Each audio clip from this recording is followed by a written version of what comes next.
I want to introduce to you just a cast that I could not be more grateful to work with and not be a bigger fan of. Every single one of them, I am a fanboy for life. Playing Derek is my friend Ted McGinley.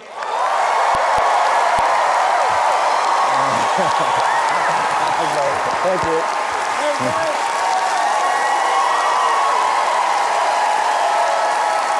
Everybody needs a Derek. Playing Alice is Lukita Maxwell. Let's hear for Lukita.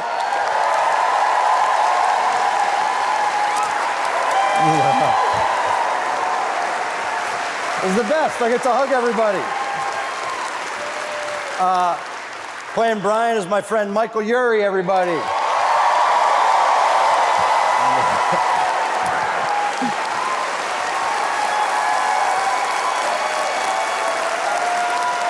And a guy that we were lucky to get here tonight because he's on every show in America, Luke Tennie, playing Sean. Let's go.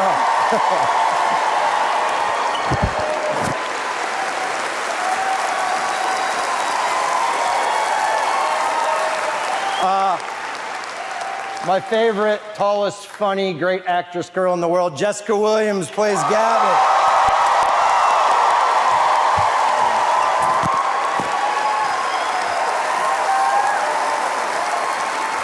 This is fun. Playing Liz is Christa someone.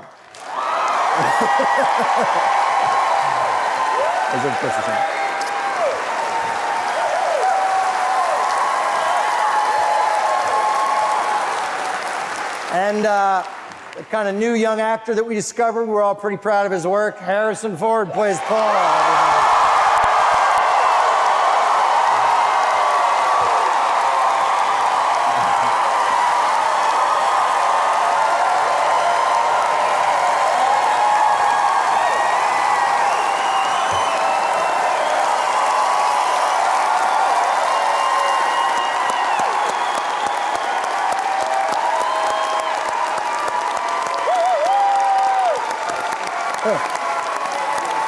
And hey, stay up for 1 second. Nobody wants to follow Harrison Ford, but the one guy that can, my partner, Jason Segel.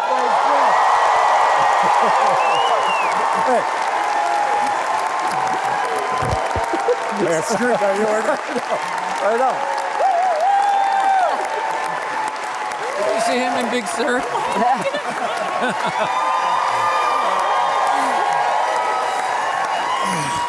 It can't get any better than this. Good night.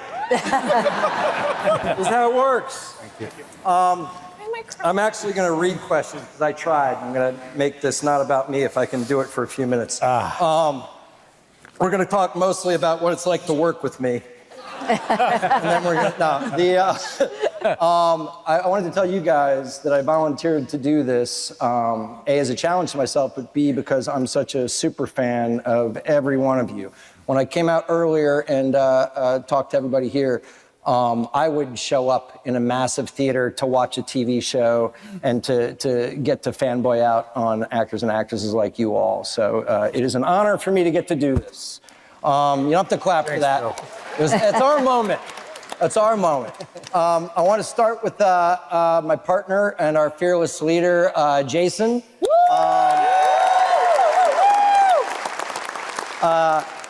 Our other partner, Brett Goldstein, couldn't be here tonight because he does not care about the show as much as the rest of us. But that is okay. You forgive him. He's got other priorities. Look, I want to fanboy out a little with you guys, and so I'm going to talk to everybody a little bit about some of my favorite things you did this season.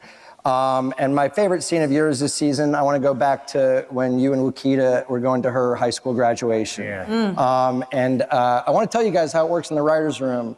We overwrote that scene, and there's way too much dialogue talking about missing mom and what that moment meant.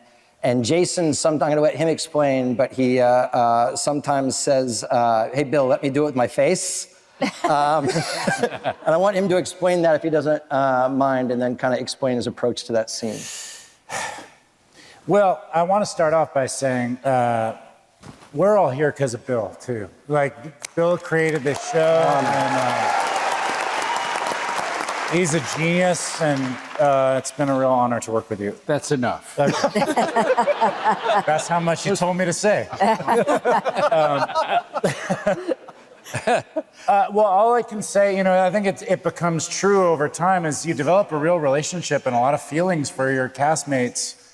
And I don't know, she's been playing my daughter for 3 years, and when I see Lukita in the wild, I start to tear up. It's really true, and I have the experience of watching Lukita. What were you, 21 when we started the show? Mm-hmm. Man, she was 21 when we started. She is 34 years old now. Yeah, and I just knew I didn't need a whole lot of words to express that I'm proud of Lukita and who she's become, and that someday we won't be doing this show together, and she'll, we'll say some sort of tender goodbye. I really didn't need any words for it. I get emotional just thinking about it now. So, yeah, I also have some kind of face where it seems like I got like the big round, like a dog eyes. So I can do a lot with them. Just so you know, the amount of times we get stuck in the writer's room that we'll actually reach out to Jason, because he's one of the co-creators of the show, and say, we haven't really figured out this speech. Do you think there's a chance you can do it with your face? Yeah. And I can't.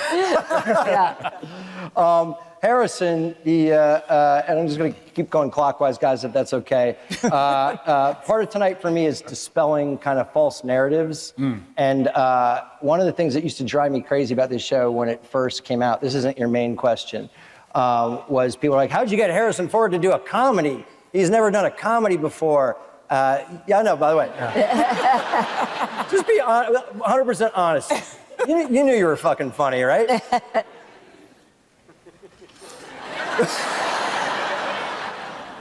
Yeah. I knew I could be funny if the writing was any good. Well, the narrative, I mean, I certainly don't mean to imply that you're the comic relief in Star Wars or Indiana Jones. You had a much bigger part than that.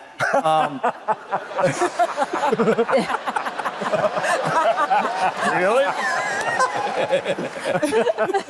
But I just want to dispel that narrative, because in front of and behind the camera, Harrison's one of the funniest actors I've ever gotten the chance to work with, and he makes everybody here funnier. See? All right. Keep telling you. All right, we get it. But this leads me to a question, because I thought that was all bullshit. You knew you were funny. But what I was blown away by this year was your portrayal of someone with Parkinson's. And yes, please. And I wish I could tell you guys that Harrison's attention to detail and his forcing us and other writers to provide him with research and asking the directors and me about his physicality and takes. I really did want to ask, because I was blown away by its consistency. How do you approach the responsibility of playing somebody with with a debilitating disease? With a combination of ambition and pure terror, because I really don't want to minimize the exigencies of the disease, the difficulty of it.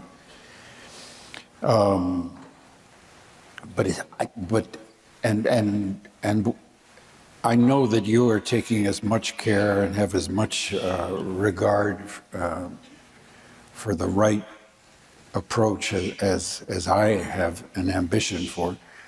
But it's a comedy. Sometimes, it's a delicate thing, and, it's a dance. And I really don't want to minimize the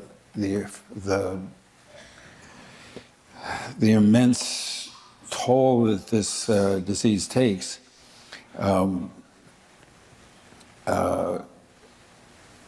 So I feel I feel a sense of real responsibility, and I know that I can trust you because of your knowledge and your sensitivity to that to that disease? It's been a part of my life and Brett Goldstein's life. His father has Parkinson's, and my dad has Lewy Bison Parkinson's. I just got to say, we're so grateful to your inspiring portrayal of it. It means a lot. And on comedies, you don't generally get to do something that you hope is that inspiring. So I just wanted to thank you personally. Thank you.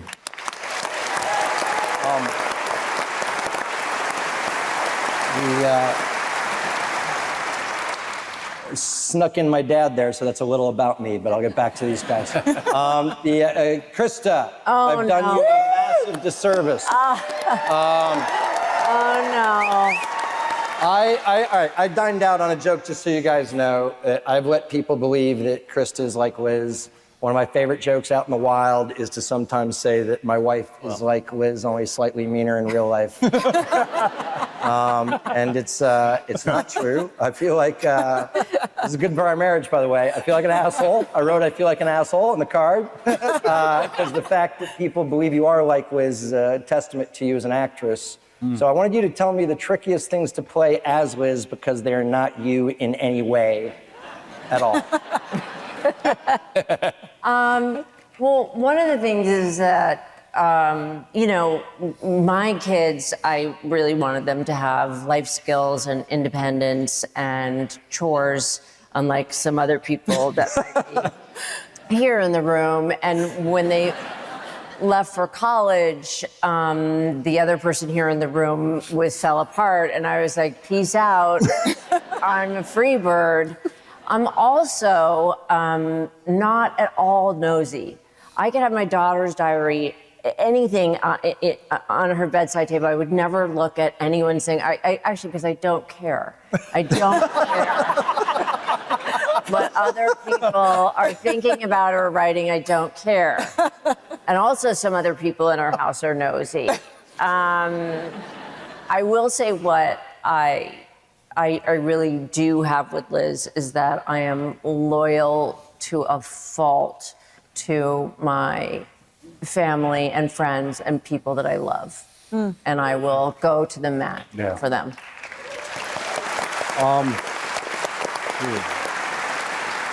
So, all right, I want to move down to Jessica. I want to start because I've been trying. Jessica Williams, you guys, come on.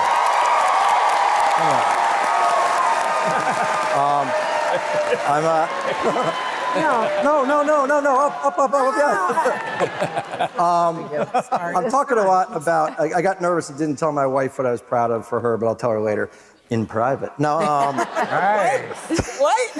don't worry about it. But Jessica, I did want to tell you that your scene this year of laying into Lewis and being the character that says, get the fuck out of here, and telling him how you really feel. It just blew my doors off, because I've been watching this for a long time, and I knew you first and foremost as a comedian. I just thought it was one of the most striking, dramatic scenes that I saw all year. So even though it's not my question, because you've had to talk about it a lot, I want to give you massive props.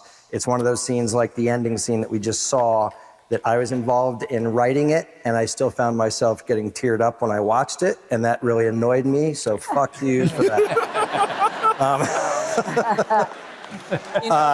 It was one of those, when you get some lines and sometimes it's easy to remember in one go, it's because the writing's fucking great. And, we have Zach Braff, first, he directs a lot of my best episodes, and he directed that episode, and it takes a village to make this show, and I'm really grateful, but it's the writing, so thank you. Oh, please, he blew the door. By the way, shout out, they're in the audience. Neil Goldman, stand up and be embarrassed. Come on. Neil.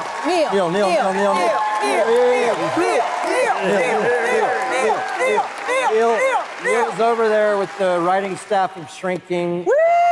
I have made a great habit out of taking credit for their work, and I'm so proud of all of them. I want to ask Jessica, the question that I was really struck by was on the topic of chemistry, right? And one of the things that I found so interesting is, look, everybody in this cast has chemistry with each other. It's one of the reasons it works. You guys seem like a found family. But Jessica, I was noticing, I don't know how to identify comedic chemistry other than it just happens. And what I noticed was you have this insane comedic chemistry with each cast member, but they're all quite different. I mean, with Liz, she tickles you, but on some level, you also find her to be a lot. She's out of control. This is out of control. And with Harrison, there's But an I'm intense- your best friend. Absolutely. Absolutely out of control. Absolutely out of control. With Harrison, there's like an intense love and respect, but underneath it, He's out of control. yes,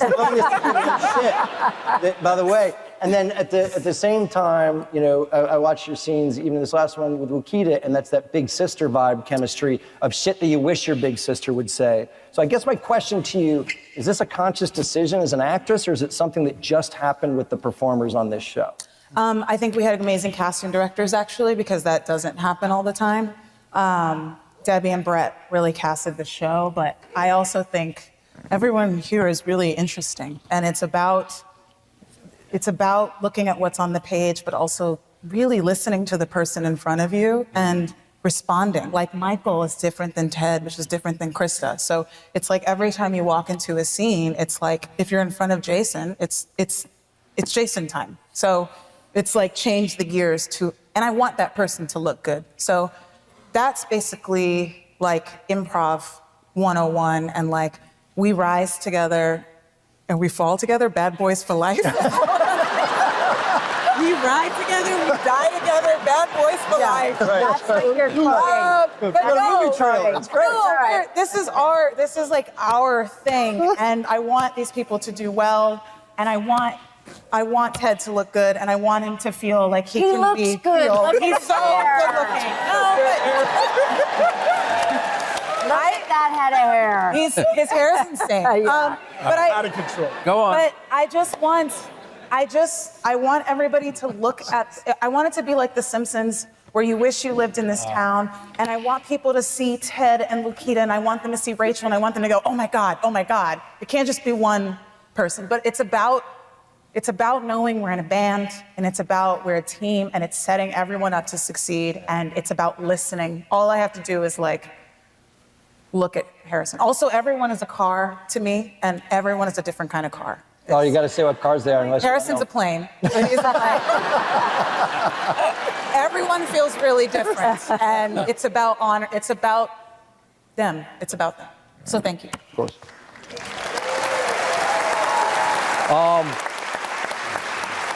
I'm having so much fun. I don't even give a shit if you guys are here, by the way. What? What? No. I mean, I did this at my house. If you guys want, we'll do an hour here, but then we're going back to my house. We're going to do another hour. Luke Tennie. Come on.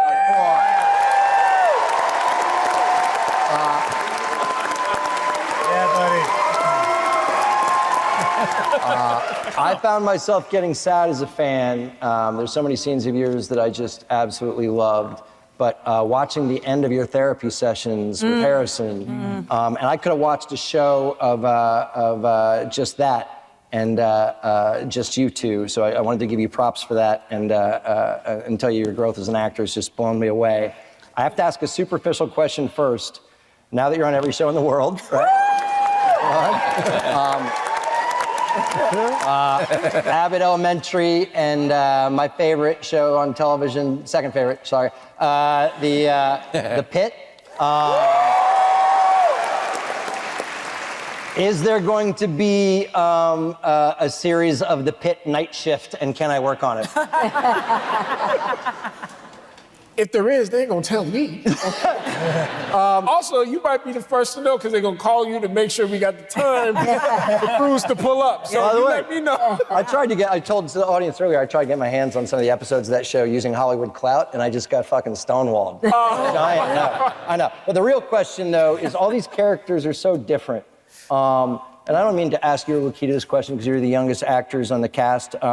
Did you take anything from working with these assassins, to these new jobs and to these new parts? Because I got to tell you, the thing that blew my doors off is you're so good on this show, even I fell prey to Luke Tennie is kind of an introvert, kind of eases his way in, kind of under the radar, careful guy. And then your intro on The Pit is like, yo, I'll fuck anyone. He's like a smoking hot comedy stuff. I was telling him his range is insane. Like So did you take Keep anything? my eyes dry, please. I'm just sitting. No. Did you take any of Luke to that whole process, or do you have to leave characters like this behind? Well, I'm gonna be honest. I had to learn early in my career that for me, it's not about like the limp and the dialect and the prosthetics.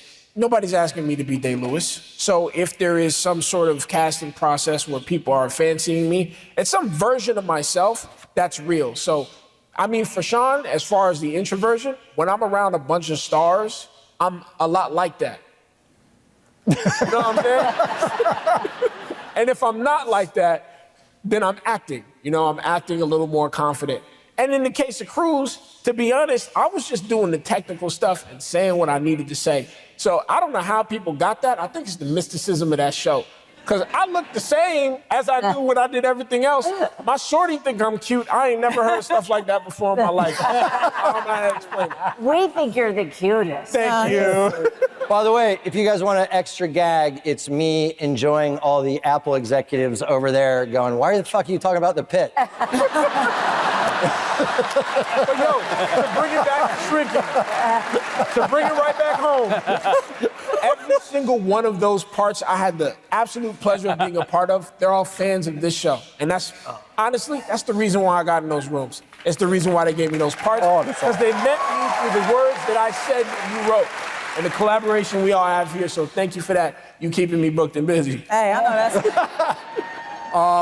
All right, by the way, I'm not allowed to talk about Michael Urie doing that speech that he does every year. I will make a promise to all the people in this audience that as long as this show is on, he will try to give that speech once a season. I don't know how many words he gets out.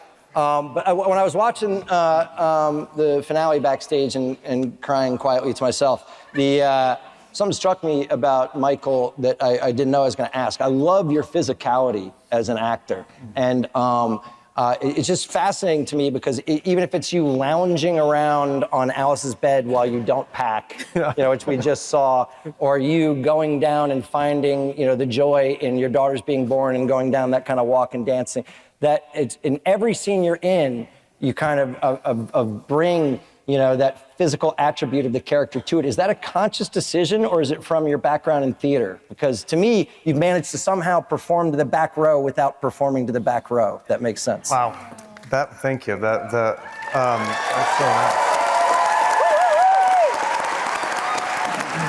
nice. Well, yeah, I mean, in the theater, you are playing to the back row, so I've never felt more at home in a room like this. But also, you know, like, yeah, I mean, God, you're all the way up there. It's really amazing, yeah. For so long, when I was first, you know, an actor, I would be told do less, and you know, they would see me on camera for a television audition, and I would be doing, you know, Much Ado About Nothing for my Law and Order audition, and they would be like, do less.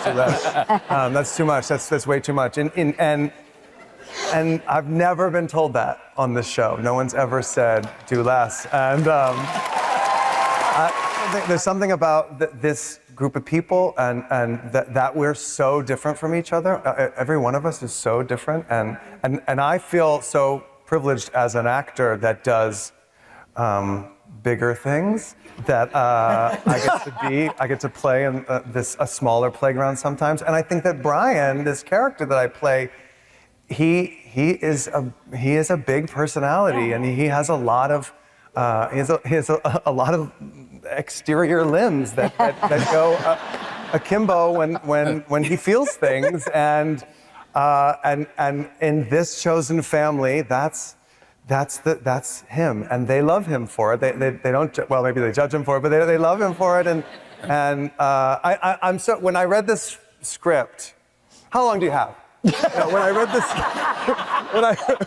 read the first script, my character's not in the first episode. You see me very briefly, and I thought, oh, I wonder how someone like me is going to fit into this sweet, like,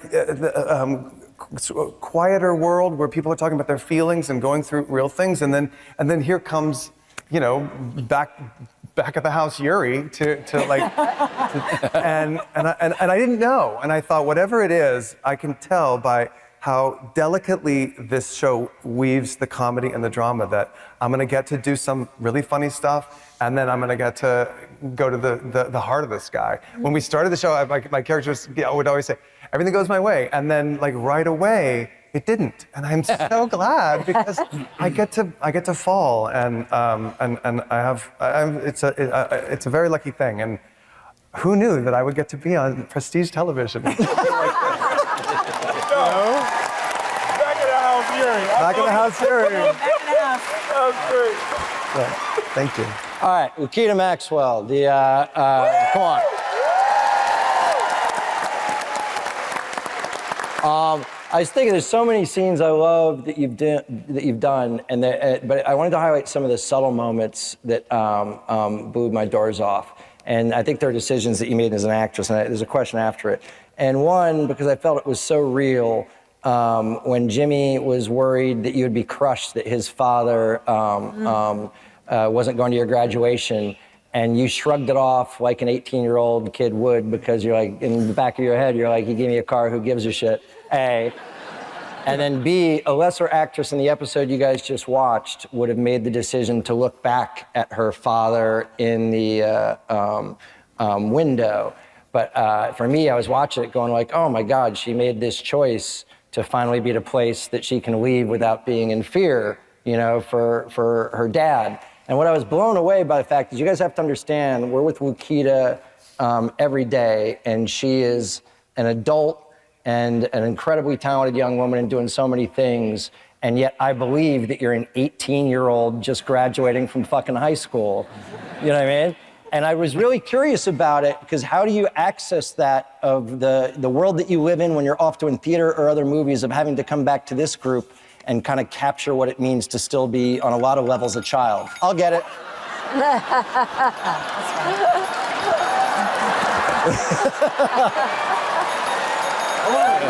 Who is it?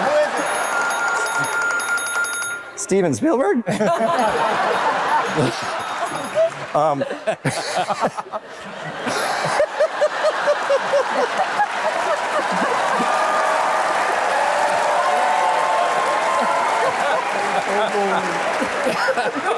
So, I guess look, to recap that question without doing the whole big speech. I think you guys know that if Lukita as an actress had lost what made her a kid, that we were still crossing our fingers and hoping she made her way through this world, the show wouldn't have worked. So did you have to kind of work it, kind of like going in your head, I have to be this young girl again, and this person that's seen a lot less of the world than I have? I mean, when did you start acting? You've been a professional out here since you were a kid, yes? Ish. No, not. I feel like I really started acting when I was like 17, 18, so like cusping on coming of age.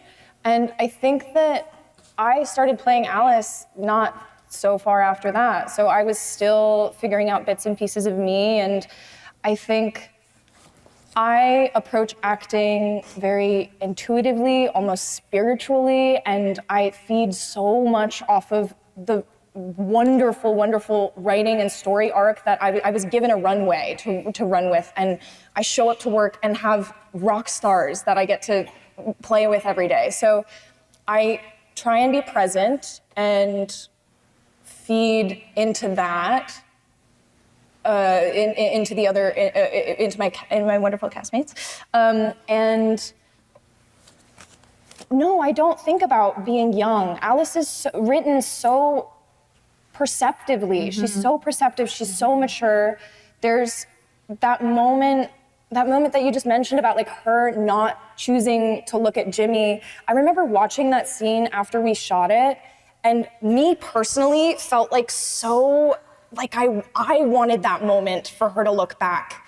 And you've written her in this way that she's been so in the past and then trying to deal with the present, and now we're at a place where she's got this forward momentum, and she's looking to all of these people around her, wanting that for them too. This moment that you and I have at the truck this season, where it's like, man, we've gone through some shit, but let's fucking go. Let's go. Let's keep rolling. Let's fucking go. You know? Yes. But we're not allowed to, oops. You can do it. But also, she's like the heart of the show. Everybody, you know, after this incident is like, we better not drop the baby. That's like the thing. It's like her, and you just play her so vulnerably in a way that if like at your age, I'm in awe of you and the woman that you are. Like, it's really lovely. Good job. It's so fun. Look, I say he's playing me, he's not playing me. It's just I wish he was playing me. Ted McGinley plays Derek, guys.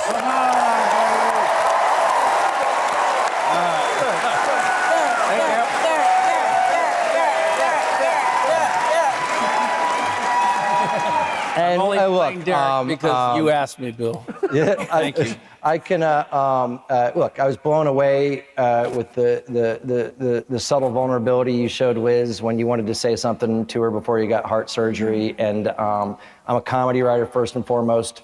And to me, the moments that I cherish the most, I knew you were all funny, even Harrison. So when I get to see these people turn on the skills that made me want to write for actors and actresses, watching you do that was amazing. But I'm still gonna love it every time I get to see you playing the worst night of my life when my son drugged me with fucking marijuana gummy worms. Gave me so much joy. Okay, so we're talking about it now. Okay. But my question for you is an interesting one. I'll get to the craft the second round through. But Derek is so kindness forward, and this narrative that the writing staff and I never thought would take hold of find yourself a Derek or be a Derek. What's it like for you in the world? And what I mean by that is it must be, I mean, if someone ran into you and you're having a shitty day and you were just a jerk, I think it would like ruin their life. Yeah. Do you have to carry that kindness out into the world, and is it a burden, or do you love it? So it's funny you say that. I have a little bit of road rage. And I'm always worried that someone's gonna say, oh my God, Derek just gave me the finger. So I have to really be careful. My wife is always like, whoa, relax. I can't help it. I live in LA. But it is the greatest gift I've ever been given. We were in the airport yesterday, and people come by and they have the kindest things to say about Derek. And it's very touching. And I keep saying, I have nothing to do with it. It's just good writing. Honestly, it's good writing. I am the beneficiary of really good writing. And they're all way smarter than I am. And they've created this Frankenstein. And I'm just thrilled. Honestly, in all honesty, it's been a huge gift because people like him. No, that's right. No, it's true. You did that. You do comedy like everyone's really funny on this show, but Ted does comedy like he sees it in zeros and ones. Like when Neo finally started to believe. When he starts seeing the binary. And he does that. In the walls flex. That's you. That's like Yes. No. Yes. No. Like literally like you everyone's like, okay, we all do our comedy differently, and it looks like we're all doing this effort, and you know, we all show up and we do the lines, and then Ted comes in and he does like one line, and it's hysterical.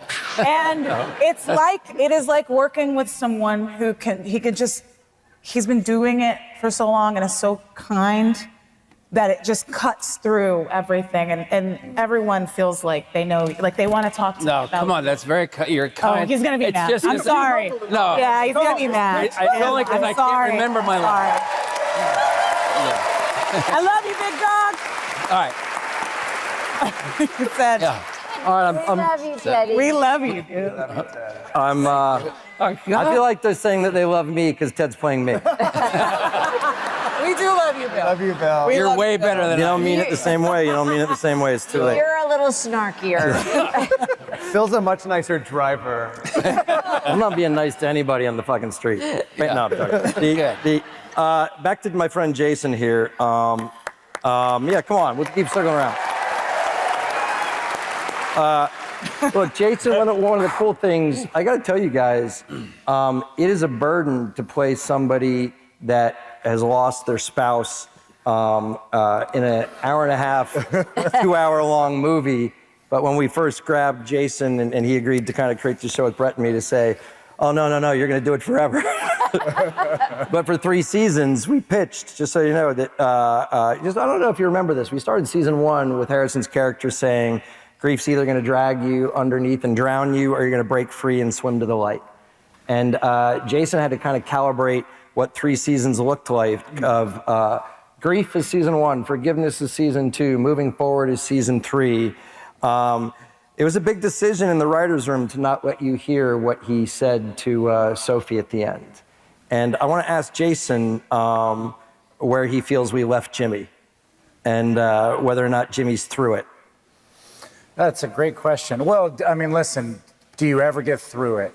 I think probably not, right? I don't think that I don't think it's binary where suddenly it's done, but I think Jimmy spent 3 years running from saying the actual thing, you know? And the end of season 3 really felt like, through the relationships with everybody, specifically the relationships with Paul and with Lukita, he finally said the stuff. And now he was at the other side of it and could try to step into being happy, you know? And I think that that's its own tricky thing. Like, you know, someone trying to be happy who doesn't really know how to do it and has been through a lot, I think has a million complications as well. So we keep going back to how good the writing is. I think it would have been a real sellout if Jimmy was better at the end of season 1, after losing the most important thing in his life and going through all this trauma. The truth is that's going to be forever, and it's going to get better, and it's going to go up and down, and hopefully when you pull back on the graph of life, it's like trending upward, you know? But I think that we've left Jimmy at a place where he's ready to, like, take it for a spin. You know what I mean? Yeah. Yes. I have a follow-up question on this topic from the writers. If Jimmy is in that place, what do you think season 4 should be about?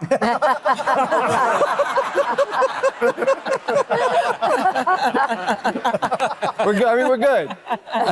Yeah.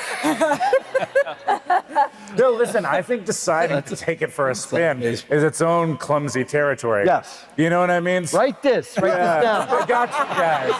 I got at least half of the first episode. I think that when you step out into the world and say, like, okay, I'm ready to take it on, and then you realize, like, oh, this was much easier in front of the mirror. Disasters can occur. Disasters can occur, for sure. And by the way, a shout out, because I want to make sure we keep giving shout out to the guest stars. I don't think I would have felt as optimistic were it not Kobe Smulders playing Sophie. I thought she played. Harrison, I want to ask you a question I've been thinking about, and it's weird because I'm asking some questions I don't know the answer, so they scare me when I ask them. I want to talk about Paul's journey, okay? And we started with a character who is not very comfortable sharing his feelings, and we ended this season with you bearing your soul to in a speech to Jimmy that I cried watching, and I was involved writing it. It was very embarrassing. I want to ask if you made the conscious decision for Paul to evolve into this much more kind of emotionally and open character as an actor, or does that shit just happen when you get closer to these actors and actresses playing, you know, your found family? I don't know. No, I really don't. I know. I think that's a great answer. And besides not knowing, I don't give a shit.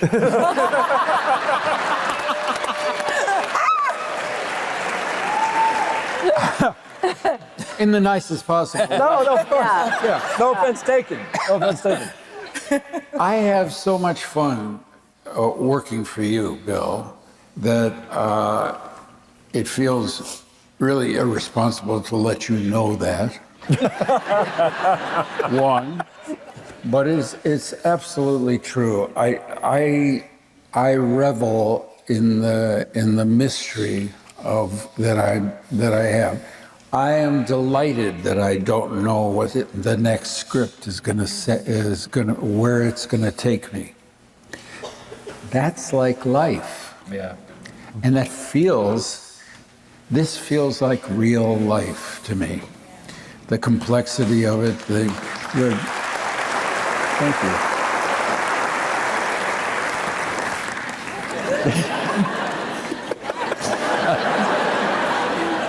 This has been really one of the most pleasurable professional experiences of my life, and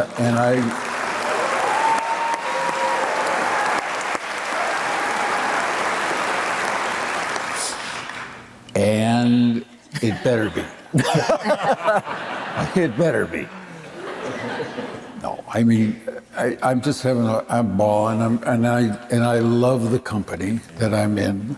I feel completely free amongst this group of incredibly talented actors, and really genuinely caring, purposeful, intensely involved people. This is really such a treat for me. Really is. Thank you.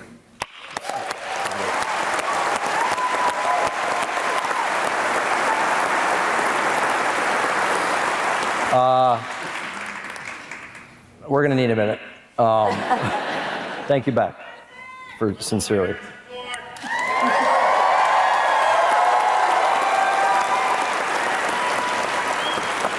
The worst part of that is that I didn't have the courage to say it to him and someone screamed it out.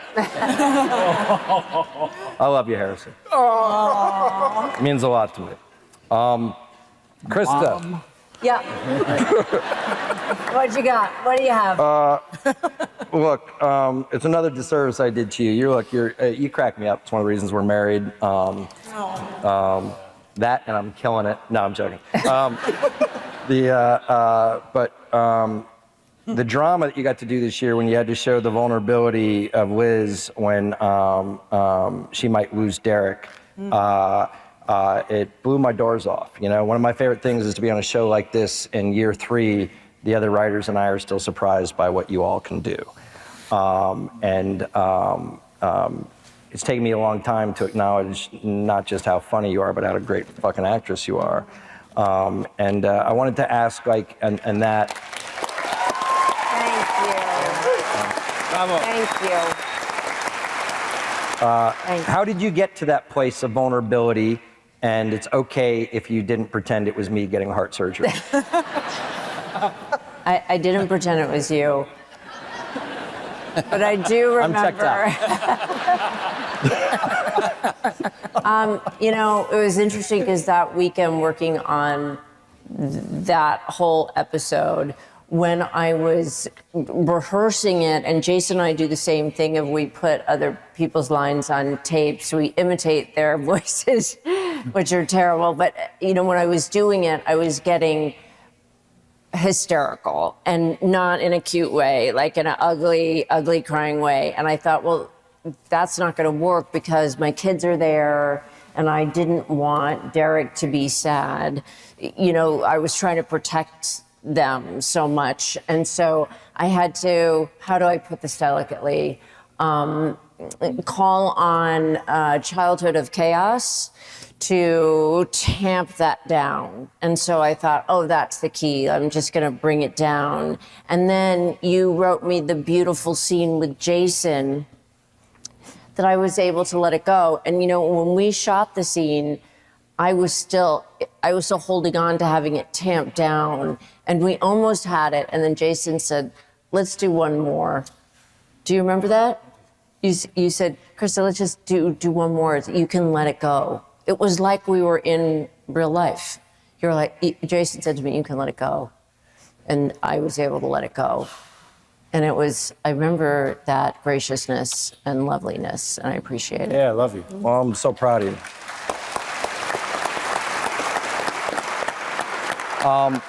One of the cool things about this show, over to Jessica again, it's why I wanted to talk to her a little bit about chemistry, because I was leading to this question, is your chemistry with Damon is just comedically and romantically is so good. You know, one of the things when we found out we had to do a fourth year of this show is we made the conscious decision in the writer's room to protect the ending that we had, but to lay in some Easter eggs, you know, for what could be kind of coming up into your worlds in the fourth year. And, you know, it was only because you guys kind of found that connection that we were able to embrace, you know, Gaby, the character, getting married. And I just want to know, for Gaby, what do you think it all means for her moving forward, giving up a little of her independence for marriage, going into trauma when you lost Maya? Do you know what I mean? Are you worried about her? Yeah, I really care about her. And I want her to be happy, and it's not my job to think about her like that. You give me the lines, and I learn the lines, and no, really, like there's the stakes of the scene, and that's like, so I'm gonna take it each line at a time. It doesn't, you know, obviously if I feel a certain way, we're gonna, you know, we're respectfully and talk about it and have a dialogue, but you guys write her so well. I just take it day by day. It doesn't matter to me. I just want her to be happy. And, you know, yeah, I feel like that was like the short answer, but mostly I want her to be happy, but it's our character, so it's what you guys tell me to say. I love the shared ownership. We're gonna zip through a couple of these questions. I want to get you guys all with another question, and then have a little surprise for the crowd. Luke, I just want to give you props and see if you remember this. Just so you guys know, we wrote Sean as a trope, you know, as a character that had every right to be angry and to be furious at what the world had given him.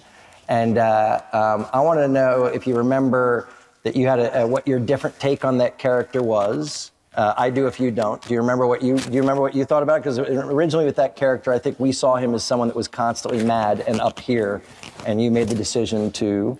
Yeah, I saw him as a gentle giant. He's somebody who used to be like me, Luke, used to be a jubilant guy, and then war got in the way. But yeah, I can't thank you enough for being open to that. Also, since you give me the opportunity, I can't thank you enough for listening to my little idea that I had earlier in season 3. What's the idea? The one that Sean starts his little vet group at the MMA. I had another idea. He was like, we're not gonna do that one. But this one, this one we did do. And you know how much you inspire me? You know how much I respect you on a great level? You are a titan of TV comedies. You know I am chasing you in that route. Yeah, EP, writer, I'm inspired by a lot of what you do.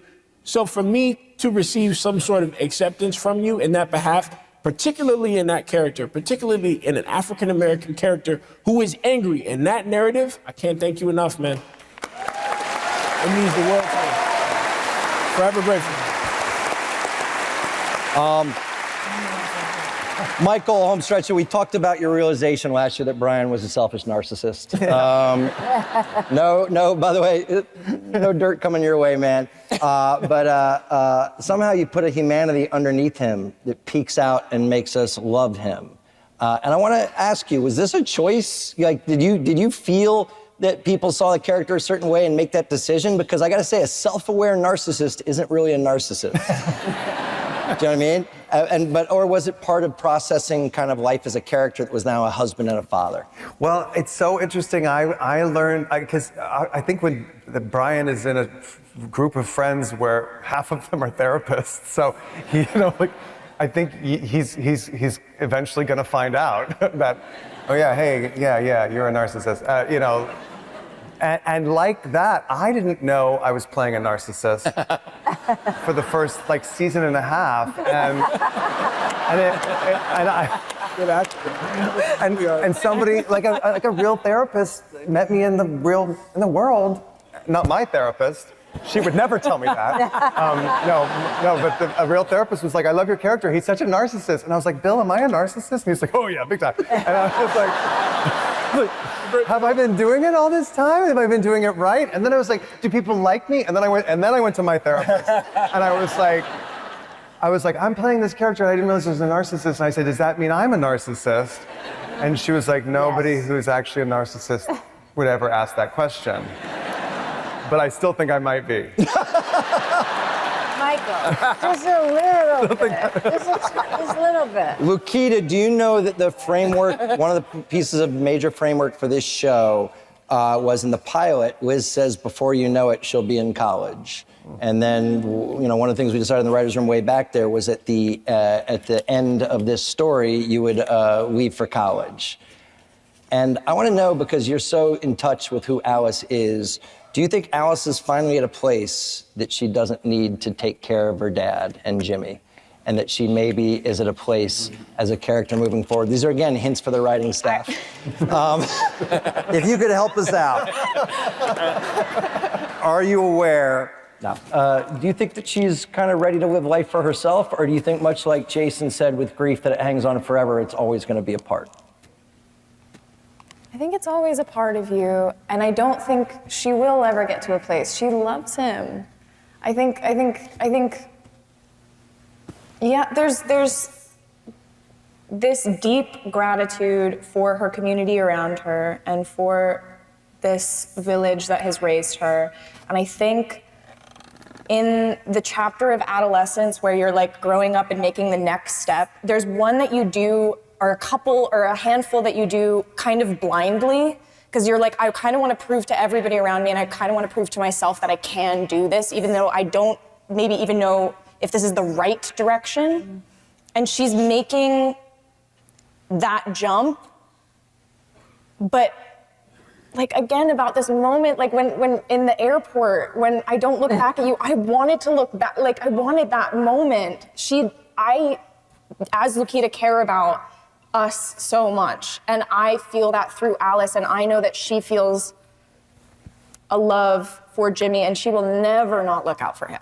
She will never not look out for him. I feel like she's just gonna go to Connecticut and then FaceTime him like every other day. And Jimmy's gonna be like, you have to get off your phone. So should we FaceTime? Yes. FaceTime. She has to be home. Write down FaceTime. I just want her home. And before we bring it to a close, I want her home. Ted, I got to tell you, the disservice you've done to me is we don't do a lot of sex scenes on this show. We don't do, but for some reason, you have this undercurrent of love with my actual wife. It is so undeniable. I've not been able to recreate it myself personally.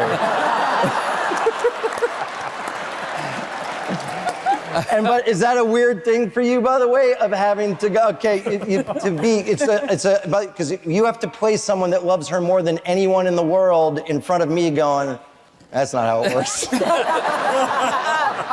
Yes, it's a weird thing.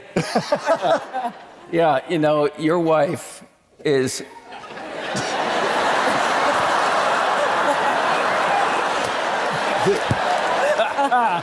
You look like Derek at the bar.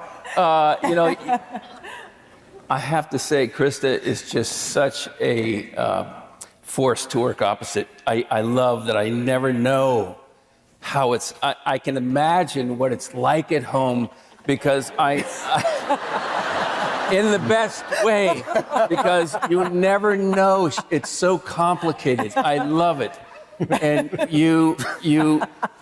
she's this whole night was going so well. She plays such a rough. Her part is so difficult. She's on the edge all the time, and I loved it this season when it got broken open and you saw the little girl in there. And I think that what we discovered is that Derek sees that all the time, and she knows that. Anyway. All right.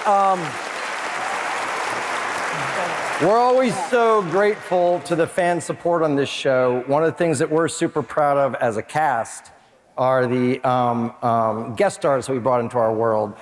Even if they're normal ones like Damon Wayans and Wendy Malick and Jeff Daniels. Normal ones. And on. Rachel Sumington, just keep mentioning them. Candice Bergen. But for me, one of the most important things that we got to do on this show is bring my mentor back. So I want to say hi to Michael J. Fox.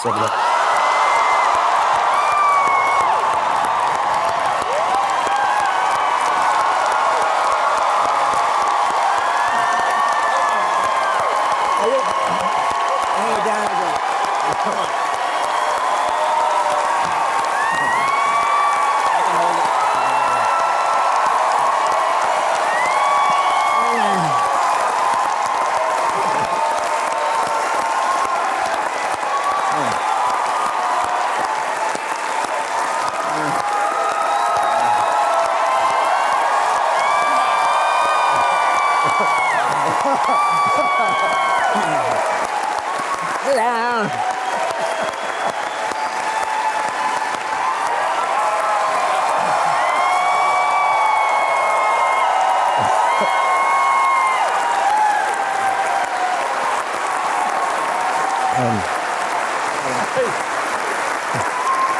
And that's a show night.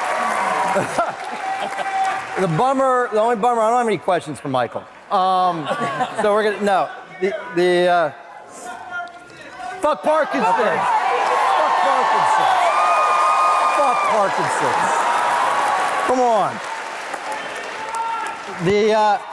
I gotta ask you, Mike, look, it's my time. This guy started my career. You guys realize that this fucker, he trusted me to run a TV show when I was 26 years old. He changed my life. Yeah. I write, all my shows have an undercurrent of mentorship because Mike and a guy that we both love named Gerry David Goldberg were my first mentors in the entertainment business, and they changed everything for me. And if you can be a mentor, go do it. But we're gonna ask Mike a couple questions now. What on earth possessed you to make the mistake of telling me that you would do this fucking show? Well, let's not get confused. I called you. And I said, what is this fucking show you're doing? Why am I not on it? There's a board. It's about Parkinson's. What else do I have to do? I called you and you said, great, you want to do it? I'll take it seriously. Maybe we did it once long ago with Scrubs.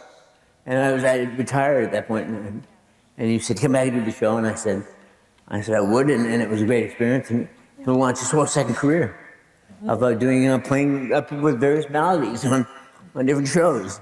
And I just figured if I could take, my theory is kind of along the line of fuck Parkinson's, is everybody has Parkinson's.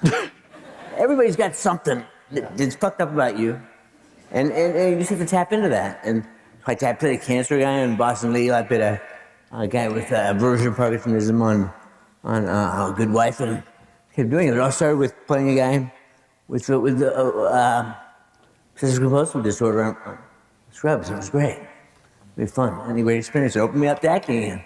I realized I could act with the tools I have and not have to worry about not having things. I find new things. And you guys brought that on me. I mean, Harrison just brought me to a whole different level. What a thrill that was. Work with Harrison. It was amazing.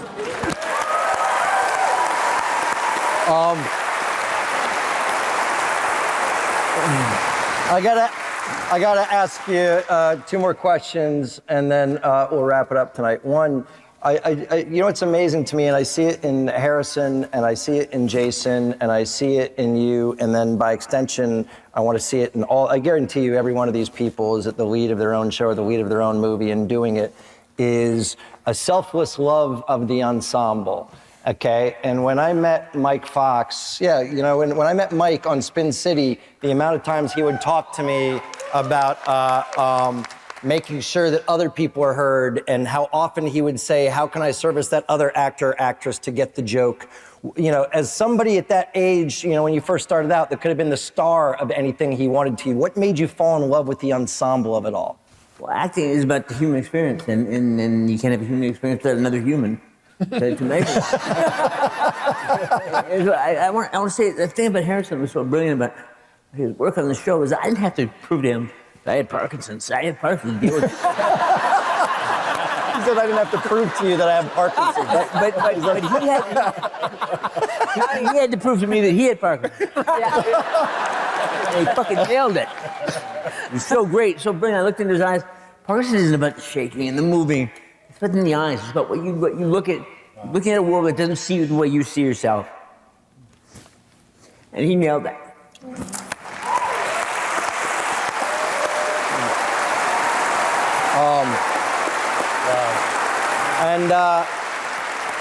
Before we go, I'm going to ask Mike the most important question for me, anyways, is will you come back and do the show the 4th year? Yeah.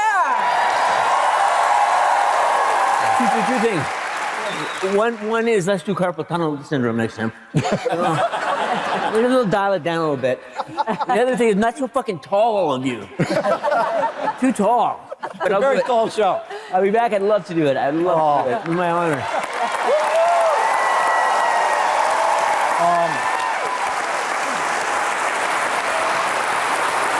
This,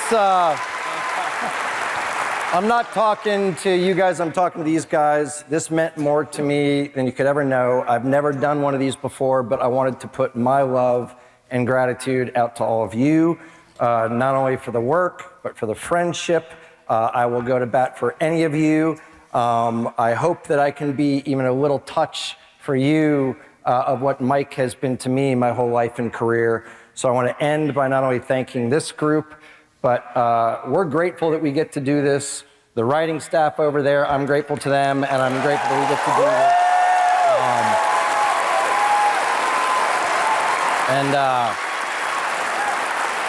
It is one of the coolest fucking things in the world that you guys came out here to a monster theater to watch a TV Thank you show, guys so and we're much. grateful. So much. Good Lord.